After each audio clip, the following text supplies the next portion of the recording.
सहनाववतु सहनौ भुनक्तु सह वीर्यं करवावहै तेजस्विनावतीतमस्तु मा विद्विषावहै।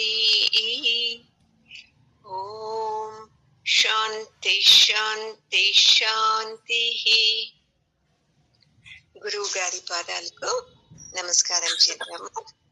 జగద్గురు కృష్ణుని పాదాలకు నమస్కారం చేద్దామండి. 52వ శ్లోకము.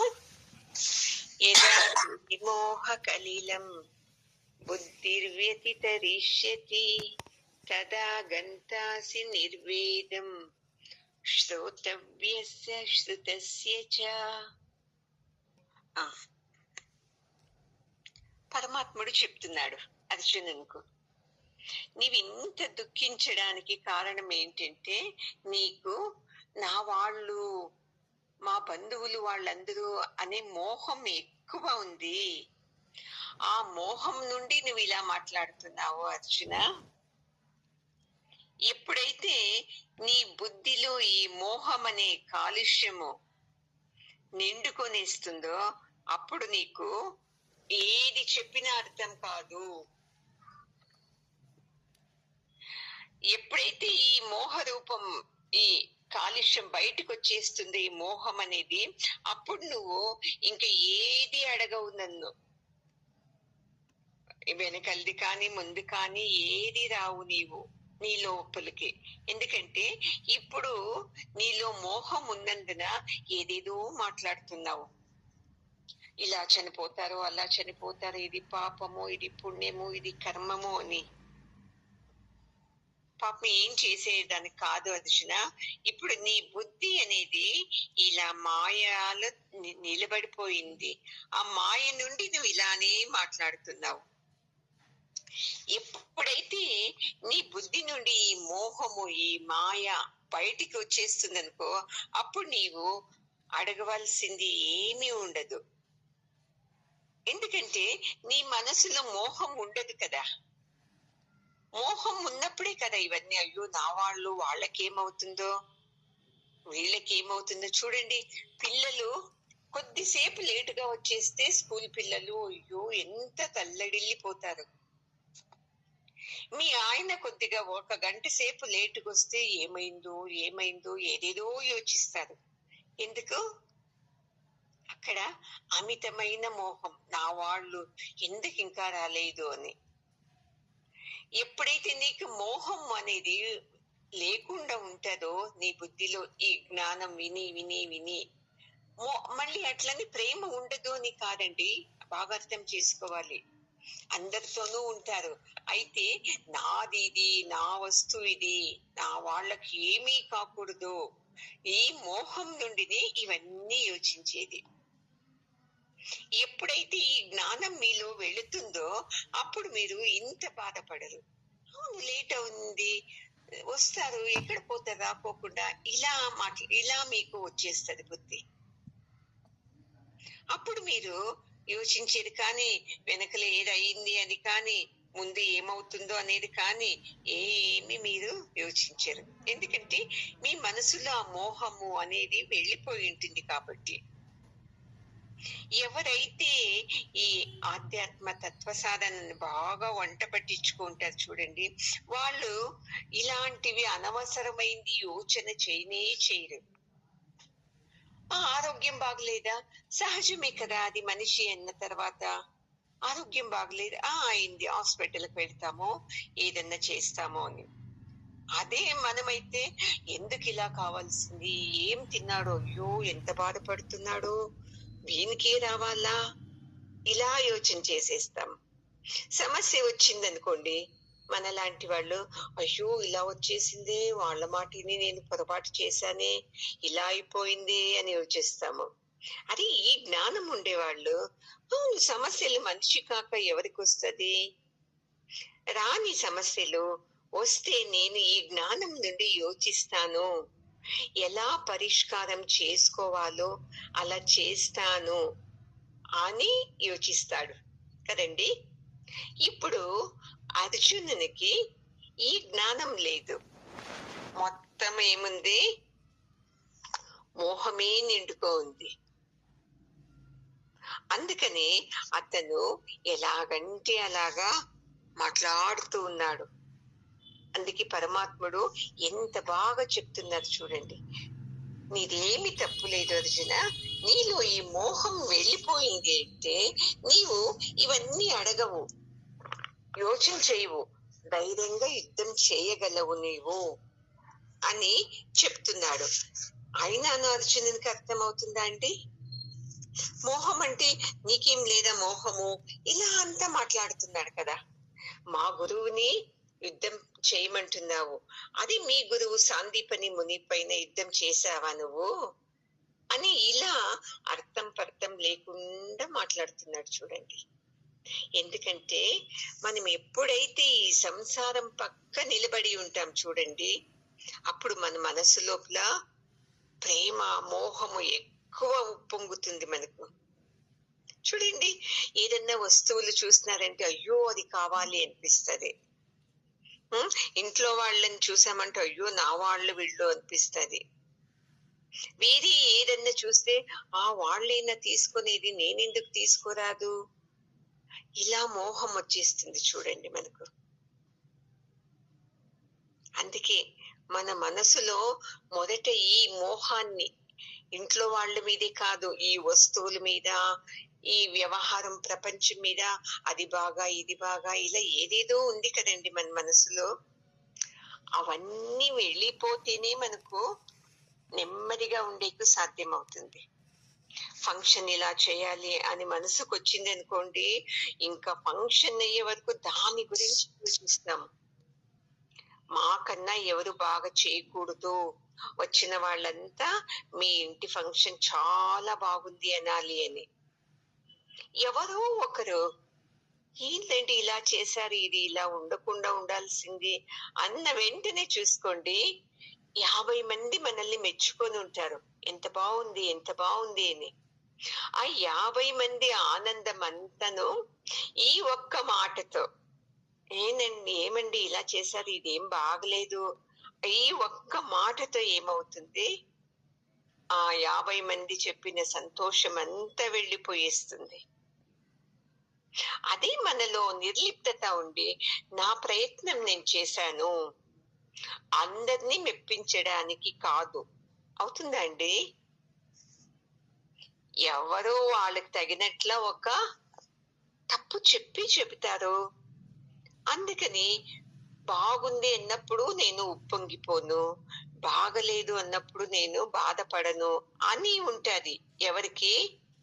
ఈ తత్వం తెలిసిన వానికి.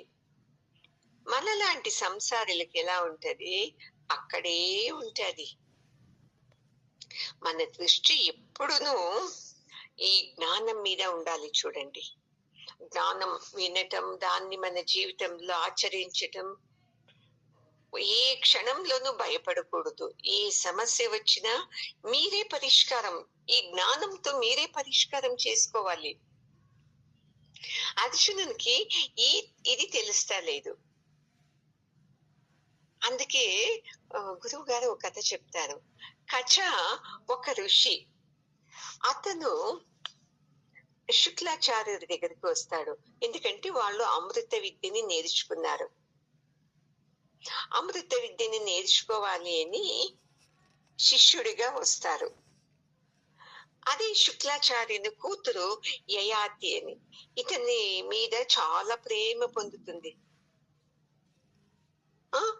అతనికి అప్పుడు తెలిసిపోతుంది కచ్చకు, మా గురువు గారి కూతురే నన్ను ప్రేమిస్తుంది, ఇప్పుడు నేను ఆ ప్రేమలో మునిగిపోతే నాకు ఈ అమృత విద్య రాదు, నాకు కావాల్సింది ఏంటి? ముఖ్యంగా ఈ అమృత విద్య కావాలి నాకు. చూడండి, ఎందుకంటే ఈ జ్ఞానం ఉంది అతనిలో. అది వేరే వాళ్ళైతే ఏం చేస్తామండి, అమ్మో ఆమె నన్ను ప్రేమిస్తుందా, ఇది నిదానంగా నేర్చుకోవచ్చులే అనేసి పెళ్ళాడేదో ఆమె ప్రేమలో మునిగిపోతా ఉంటుంది. అందుకే చెప్తా ఉండేది పరమాత్ముడు, ఈ జ్ఞానం నీలో వచ్చేసింది అంటే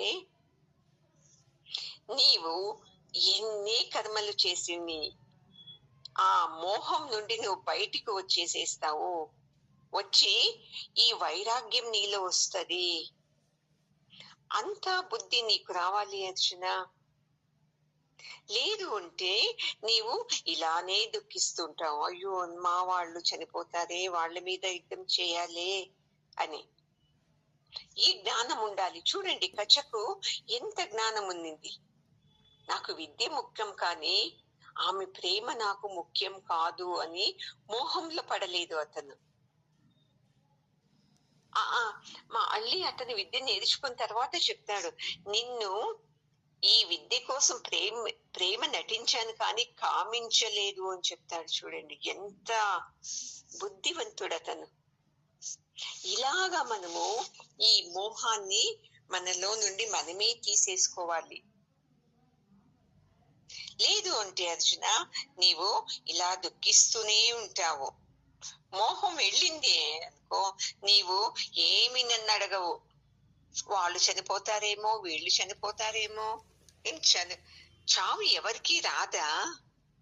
మీ గురువు గారికి, మీ తాతకు, మీ బంధువులకి వస్తా ఉందా అని అర్జునునికి బుద్ధి చెప్తూ ఉంటాడు. చూడండి, మనం ఎప్పుడు ఏం చేస్తాం తెలుసా అండి, ఏది నేర్చుకున్నా ఏదో లాభం ఉండాలి మనకు అని అనుకుంటాం. ఏంటి లాభము? ఈ జ్ఞానమే లాభము.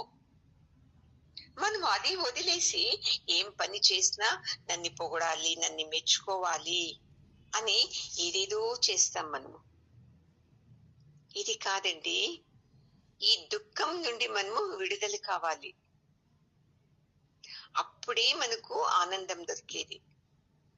ఇప్పుడు ఎందుకు మనకు ఆనందం దొరకటం లేదు అంటే, ఈ వేదాలనే పట్టుకున్నాం మనమంతా. వేదంలో ఇదే కదండి, ఈ పూజ చేయండి మీకు పుణ్యం వస్తుంది, ఈ వ్రతం చేయండి మీకు స్వర్గ ప్రాప్తి అవుతుంది అని మనము ఈ ఆచరణల్లోనే ఉన్నాం. కానీ మనం ఎవరన్నా ఈ జ్ఞానం కావాలి అని ఉన్నామా అండి? అందుకే బుద్ధివంతుడు ఈ వేదంలో పరమాత్మని చెప్పారు కదా, అది తీసుకుంటాడు. మనలాంటి వాళ్ళు ఆ వేదంలో చెప్పారే, ఆ వ్రతం చేద్దాము, ఈ వ్రతం చేద్దాము అని పరమాత్మని వదిలేసి ఈ సుఖాలని మనము తీసుకుంటాం.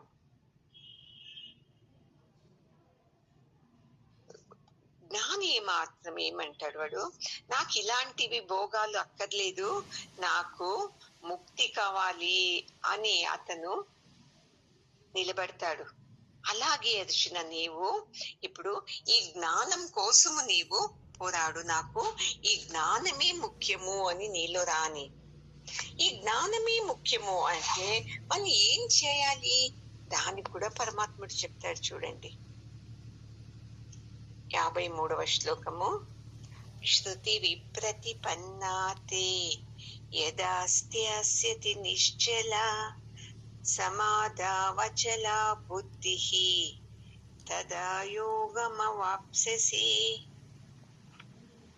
చూడు అర్జున, నీవు ఎలా యుద్ధం చేయాలి, ఎలా రాజ్యభారం చేయాలి ఇది తెలుసు, కానీ నీకు ఈ జ్ఞానాన్ని ఎలా సంపాదించాలి అని నీకు తెలియదు కదా.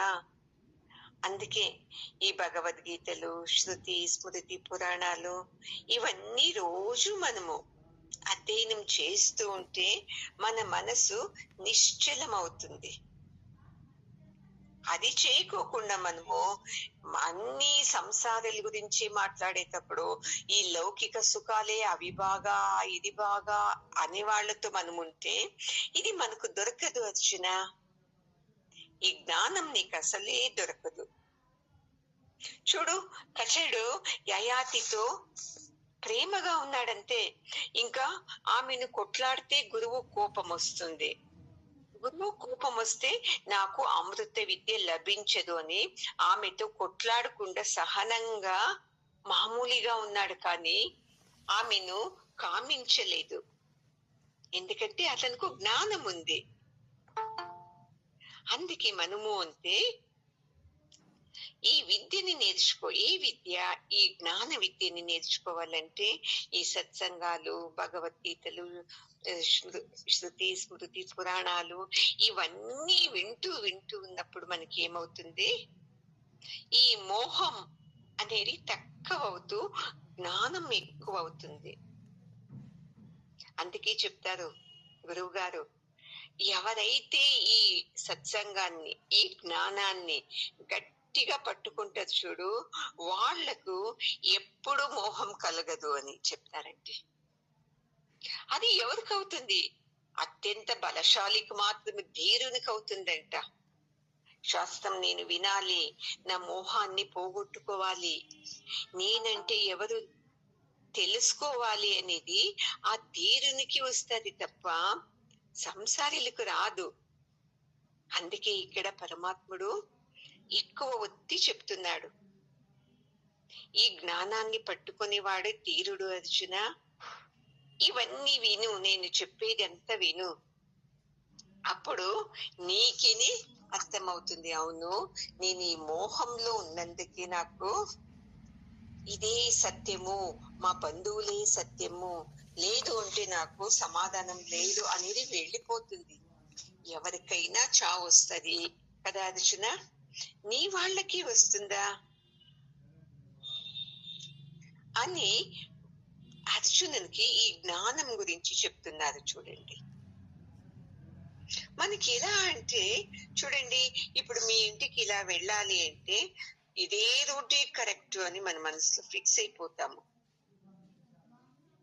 ఇలా వెళ్ళాలి, మీ ఇంటికి ఏదో బోర్డు ఉంటుంది అనుకో, అలాగే వెళ్ళిపోయేస్తాం మనం. అయితే ఎవరికి ఇంకా ఎక్కువ జ్ఞానం ఉంటుందో వాళ్ళు, అరే ఇలాగూ వెళ్ళొచ్చు, అటుపక్క నుండి కూడా వెళ్ళొచ్చు కదా అని వాళ్ళకు ఉంటది, స్థిరంగా ఉంటది. మనకు లేదు, చూడండి చెప్పారు కదా బోర్డు ఇట్లనే వెళ్ళాలి అని అలాగే వెళ్ళిపోతాం. ఇలా ఎవరైతే యోచిస్తూ ఉంటారో వాళ్ళకే అండి పుణ్యాలు పాపాలు అన్ని వచ్చేది.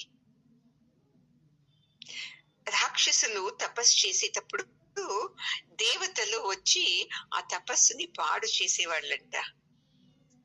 ఎందుకంటే ఎవరైతే పరమాత్మను వైపు వెళతారో అప్పుడు ఈ అడ్డంకాలు ఎక్కువ అవుతుంది.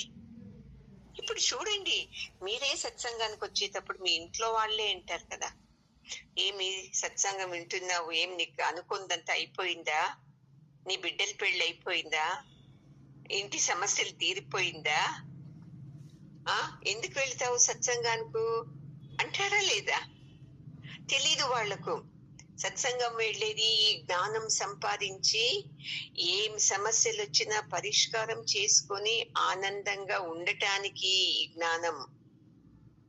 మీ సమస్యలు పరిష్కారం కాదు, మీరు అడుక్కొచ్చారు ఇలాంటి ప్రారంధాలంతా.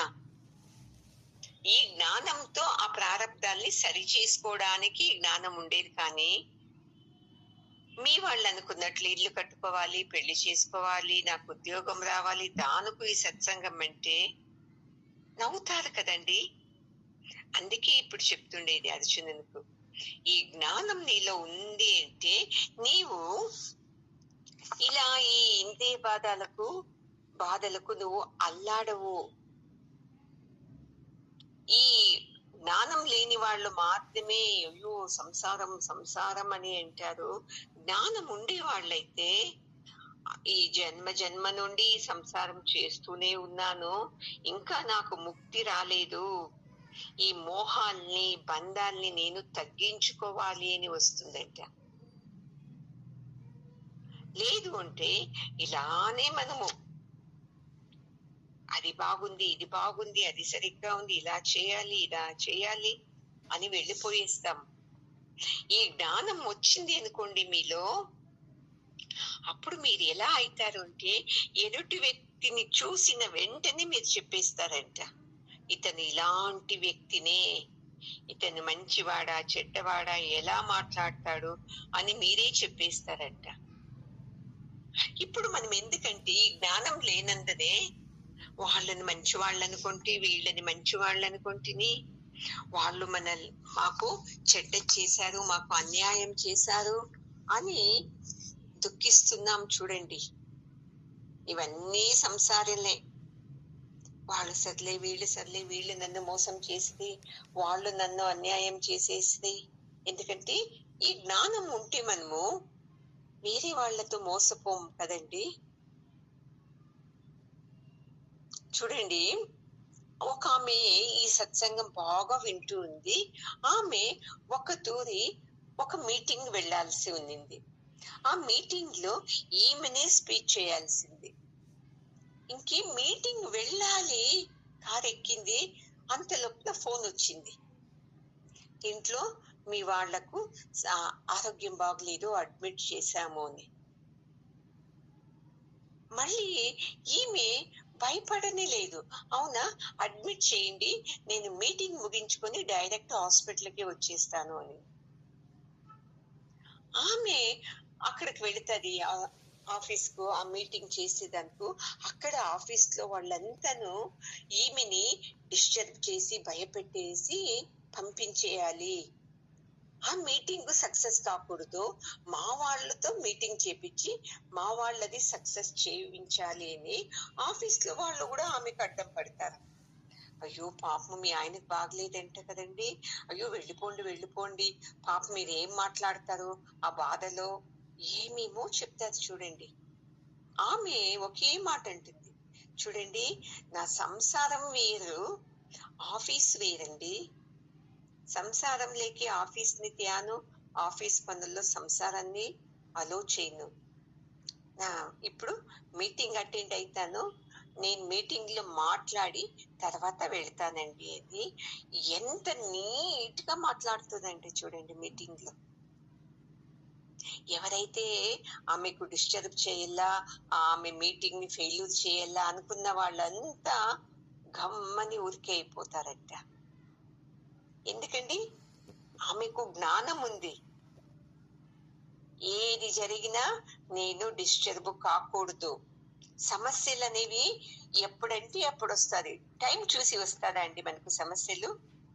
ఎంత ఆనందంగా ఉంటామో, అబ్బా సత్యానికి సమస్యలు పరిష్కారం అయింది అని ఎంత ఆనందంగా ఉంటామో, ఏదో ఒక సమస్య వచ్చేస్తుంది. అప్పుడు ఈ ఆనందం అంతా మర్చిపోయేస్తాము. నేను చెప్పాను కదా, 20 ఆనందాలు కలిగింది పొద్దుటి నుండి. ఆ 20 ఆనందాల్లోనూ ఆనందించకుండా ఒక్కటి ఎవరో అన్నారు, ఏదండి ఇలాంటి చీర కట్టుకున్నారు, మీకు ఈ చీర అసలే బాగలేదు అనేసిన వెంటనే మనం ఏమైతాము, మన మనసు కుంగిపోయేస్తుంది, ఇంకా మూడంతా అప్సెట్ అయిపోతుంది. ఆమె చూడండి, ఆమె భర్తకు అడ్మిట్ చేసి సీరియస్ అన్నాను, ఎంత బాగా ఆ మీటింగ్ అటెండ్ అయ్యి అంత బాగా మాట్లాడిందంట. అప్పుడు మీటింగ్ అంతా అయిన తర్వాత బయటకు వచ్చిన తర్వాత స్నేహితులు అడుగుతారంట, అదండి మీకు మీ భర్త విషయం తెలుసుకొని మీకు బాధ కలగలేదా, మీరు దుఃఖించనే లేదు, అసలు ఆ విషయమే మీరు పట్టించుకోలేదు కదా అంటే, ఆమె ఎంత బాగా చెప్పింది అంటే, నా మనసు వీక్ లేదండి, నా మనసు చాలా గట్టిగా ఉంటది ఎప్పుడు ఈ జ్ఞానం నుండి. ఒకవేళ నా మనసు వీక్ ఉండిందంటే నేను ఇంత దాకా వచ్చేదాన్ని కాదు, అప్పుడేనే కారు ఎక్కేటప్పుడేనే అలాగే హాస్పిటల్ కు వెళ్ళిపోతా ఉంటుంది. నాకు ఈ క్షణంలో ఈ మీటింగ్ ముఖ్యము, తర్వాత ఇంటికి వెళ్ళిన తర్వాత సంసారం ముఖ్యము. చూడండి, ఈ జ్ఞానం రావాలి మనకుందా అండి ఈ జ్ఞానము? సత్సంగం అంతా విని ఓ బాగా అర్థమైంది అంటాం. ఏది సత్సంగము వినేటప్పుడే ఒక ఫోన్ రాని మీకు, ఇట్లా ఏదో ఒళ్ళు బాగలేదు అంటే వింటారా సత్సంగము? తక్షణమే వెళ్ళిపోయేస్తాము.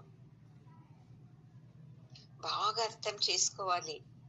ఈ జ్ఞానం వైపు వచ్చేటప్పుడు మన మనసుని మనమే రోజు శుద్ధి చేసుకోవాలి. ఏ ఘటనలు జరిగినా మీరే యోచన చేసుకోవాలి. అవును, సామాన్యులకు వస్తుంది ఇది సమస్యలు, నేను ఇలా యోచిస్తాను, ఇలా పరిష్కారం చేసుకుంటాను అన్నప్పుడు మిమ్మల్ని ఎవ్వరూ డిస్టర్బ్ చేయరు. ఇప్పుడు ఎందుకు డిస్టర్బ్ అంటే మీ చెవిని వేరే వాళ్ళకి ఒప్పించేశారు మీరు. వేరే వాళ్ళు ఎవరన్నాను, నా కూతుర్ని అన్నారు, మమ్మల్ని అన్నారు, మా ఇంటిని అన్నారు అని బాధపడుతూనే ఉంటారు. అందుకే అనవసరమైన వాటికంతా మన చెవిని ఇవ్వకూడదండి. ఏదో మాట్లాడుతున్నారు అనుకోవాలా, మన పాటికి మనం పనులు చేసుకోవాలా. ఇలా చేసుకో అర్జున నీవు. ఇప్పుడు నీకు వీక్ అయిపోయింది మైండ్ అంతా, మా వాళ్ళు అని. నీకు ఇప్పుడు జ్ఞానం కావాలి అర్జున. అందుకే నేను నీకు ఈ జ్ఞానాన్ని కలిగించి ఇన్ని మాటలు చెప్తున్నాను నీకు. ఇవంతా విన్ని నీకు ఆనందమైతే ఇది ముక్తిని అనుకో అర్జున. చూడండి ఎంత బాగా చెప్తున్నాడు కదండి. సమస్య నుండి పరిష్కారము వైపు వచ్చామంటే ముక్తినే కదా. ఇప్పుడు అర్జునునికి మా వాళ్ళు చనిపోతారు అనే సమస్య ఉంది.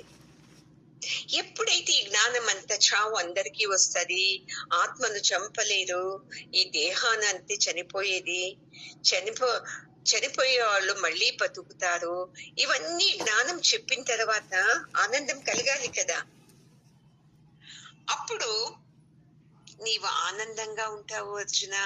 లేదు అంటే ఈ బుద్ధిలో నీకు మోహం నిండుకొనేసి ద్వంద్వాలతో నీవు బాధపడతావు. అందుకే చూసుకోండి, మీరు ఏదే పనులు చేయండి ఇంట్లో, ఈ భగవద్గీత జ్ఞానంలో ఏం చెప్పారు క్లాస్ లో గురువు, దీన్ని ఆ సమస్యలకంతా అటాచ్ చేసుకోవాలా. ఈ విన్న జ్ఞానంతో ఏమి సమస్యలు వచ్చినా దాన్ని కట్ చేస్తూ వెళ్ళాలి. చూడండి, అప్పుడు మీకు ఏమవుతుంది అంటే ఒక సంస్కారం అనేది లోపల పెరుగుతుందండి. ఆ సంస్కారం ఏం చేస్తా తెలుసా, అనవసరంగా బాధపడేది, అనవసరంగా యోచించేది అవన్నీ నిలిపేస్తుంది. చూడండి, ఏ పని చేసినా నెమ్మదిగా చేయగలరు, ఏ పని చేసినా ఆనందంగా చేయగలరు. ఇప్పుడు ఈ జ్ఞానం లేనందున అర్జునుడు ఎలా పరితపిస్తున్నాడో అలాగే మనము పరితపిస్తున్నాము ఈ సంసారం లోపల. దీని నుండి మనం బయటికి రావాలి. అప్పుడే మనకు ఆనందం లభిస్తుంది. ఆనందం లేకుండా మనం ఏం చేసినా అది వేస్టే కదండి అని పరమాత్ముడు చెప్తున్నాడు. అర్జున, ఇలాంటి యోగాన్ని నీవు నేర్చుకోనన్నా నీ బుద్ధి స్థిరపడే మార్గాన్ని చూసుకో. ఇలా బాధపడేది అవంతా నీవు ఇడిసేసే. లేదు అంటే ఇలాగే నీవు మా వాళ్ళు అనుకొని నీవు పరితపిస్తూ ఉంటావు. యుద్ధం నుండి నీవు వెళ్ళిపోతావు. నీవే యోచించు, ఏం చేస్తావు నీవు? యుద్ధం నుండి వెళ్ళిపోతావా, యుద్ధం చేస్తావా అని అడిగినప్పుడు అప్పుడు అర్జునునికి ఇంతగా చెప్తున్నాడు కదా పరమాత్ముడు నా కోసము, అందుకే చూస్తాముండు అనేసి ఇప్పుడు అర్జునుడు మాట్లాడతాడు. చూడండి ఏమని, అర్జున ఉవాచ స్థిత ప్రజ్ఞస్య కా భాషా సమాధిస్తస్య కేశవ స్థితదేహి ప్రభాషేత కిమాసీత వ్రజేత కిం. అయితే కేశవ అంటే వెంట్రుకలు చాలా బాగుంటుందంట పరమాత్మనికి. నల్లగా చాలా ఒత్తుగా ఉంటది, అది ఒక అర్థం చెప్తారు. ఇంకొకటి అర్థము, తన ఇంద్రియాలన్నీ తన ఆధీనంలో పెట్టుకున్నవాడంట కేశవుడు. మన ఇంద్రియాలు ఎలా ఉంది, అంతా బయట వైపే ఉంది. కళ్ళు బయటే చూస్తాది, చెవులు బయటదే వింటాది. పరమాత్ముడు అన్ని తన లోపలకు తిప్పుకున్నాడంట. తను చెప్పినట్లు ఇంద్రియాలు వినేళ్ళంట. మన ఇంద్రియాలు చెప్పినట్టు మనము వింటున్నందుకే ఇలా దుఃఖిస్తున్నాము. అందుకే అర్జునుడు ఎంత బాగా కేశవ అని చెప్తున్నాడు చూడండి. అలాగైతే కేశవ ఈ సమాధిలో కూర్చో ఉంటాడు కదా స్థిత ప్రజ్ఞుడు. సమాధిలో ఉండే ఆ స్థిత ప్రజ్ఞుని లక్షణం ఏంటి? వాడు ఎలా మాట్లాడతాడు, ఎలా కూర్చుంటాడు, ఎలా నడుస్తాడు అని క్వశ్చన్ అడుగుతాడు చూడండి. ఎంత సిల్లిగా అడుగుతాడు కదండి. దాని సమాధిలో ఉంటాడు. ఎలా ఉంటాడు అర్జున, కృష్ణ?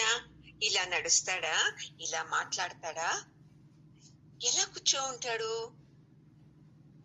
అని పరమాత్మని అడుగుతాడు చూడండి. స్థిత ప్రజ్ఞ అంటే అర్జునుడు ఏం అనుకున్నాడు అంటే, ఓ సమాధిలో ఉండేవాడే స్థిత ప్రజ్ఞుడు అని అపార్థం చేసుకునేస్తాడు. స్థిత ప్రజ్ఞుడు అంటే ఏ సందర్భాల్లోనూ మనసు చంచలం కాకోకుండా స్థిరంగా ఉండేవాడు స్థిత ప్రజ్ఞుడు. మనం అలాగే కదా అనేది, ఓ సమాధిలో ఉన్నాడు అందుకే అలా మాట్లాడతారు అని అలా అనుకునేస్తాడు. సమాధిలో ఉండేవాళ్ళు ఎలా ఉంటారు ఎలా ఉంటారు అని. అందుకే చెప్తా ఉన్నారు, అది కాదు అర్జున. స్థిత ప్రజ్ఞుడు ఎలా పడుకుంటాడు ఎలా ఉంటాడు అని కాదు, అందరూ మనలాగే ఉంటాడు. ఎలాంటి స్థిత ప్రజ్ఞుడైనాను ఎలా మనం నడిచినట్లే నడుస్తాడు, మనం కూర్చున్నట్లే కూర్చుంటాడు. మాట్లాడేది మాత్రము డిఫరెంట్ ఉంటుంది. మనము చంచల స్వభావంతో మాట్లాడి మనకు తెలిసినట్టే నిర్ణయాలు చేస్తాము.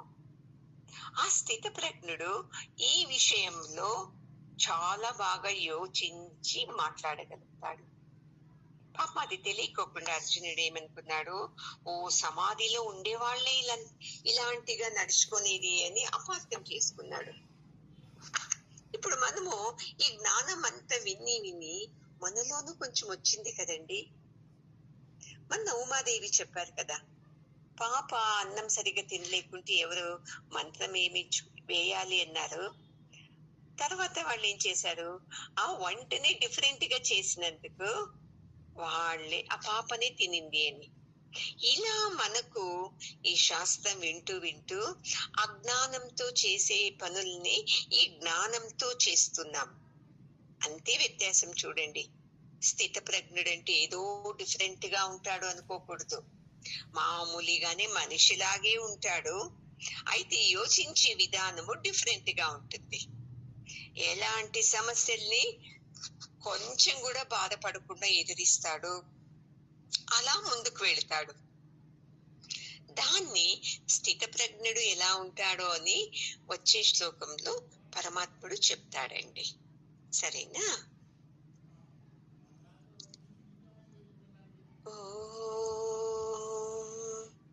పూర్ణమదః పూర్ణమిదం పూర్ణాత్ పూర్ణముదచ్యతే పూర్ణస్య పూర్ణమాదాయ పూర్ణమేవావశిష్యతే. ఓం శాంతి శాంతి శాంతి.